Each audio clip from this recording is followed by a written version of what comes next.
مال بہت زیادہ کمینگی پیدا کرتا ہے۔ اللہ تعالیٰ سے عزت کے ساتھ حلال رزق وسیع مانگنا چاہیے، اللہ کے ہاں کوئی کمی تو نہیں ہے۔ اور مدرسوں میں دعائیں یہ ہو کہ اللہ خود اپنے بندوں کے دل میں ڈالے۔ مدرسے بھی خدا کے ہیں، مال بھی خدا کا ہے، مالداروں کے دل بھی اس کے ہاتھ میں ہے، ہمیں کیوں ذلیل کرا؟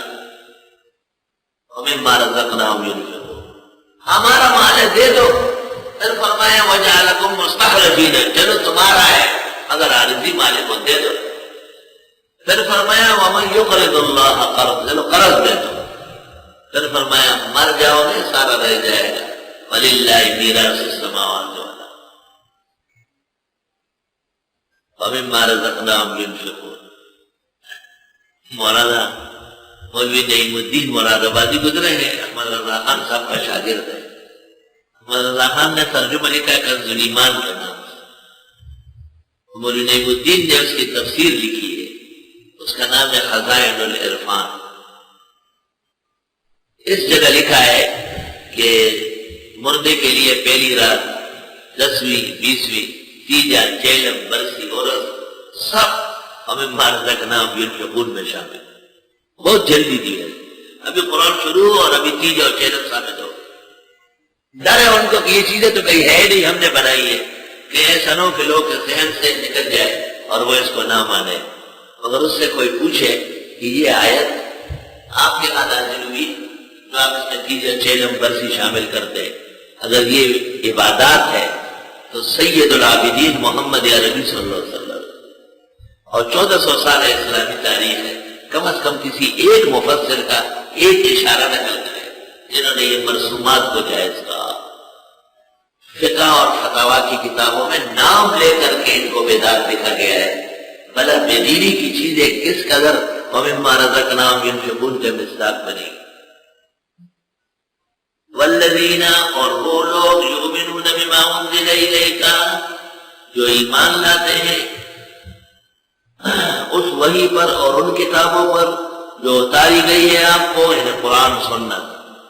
یہ نہیں فرمایا کہ ایمان لائیں گے قرآن پر پھر حدیث رہ جاتی، سنت رہ جاتی، فرمایا ما انزل الیک، جو چیز آپ کو دی گئی وہ ماننی پڑے، وما انزل من قبلک، اور ان پر بھی جو اتاری گئی آپ سے پہلے۔ تو دیکھو ایک نقطہ یاد رکھو، آپ سے پہلے توریت عیسیٰ علیہ السلام کو دی گئی، زبور داؤد علیہ السلام کو، انجیل عیسیٰ علیہ السلام، 3 تو کتابیں ہو گئی، اور 100 صحیفے جو آدم علیہ السلام، شیس علیہ السلام، ابراہیم علیہ السلام، موسیٰ علیہ السلام کو دیے گئے۔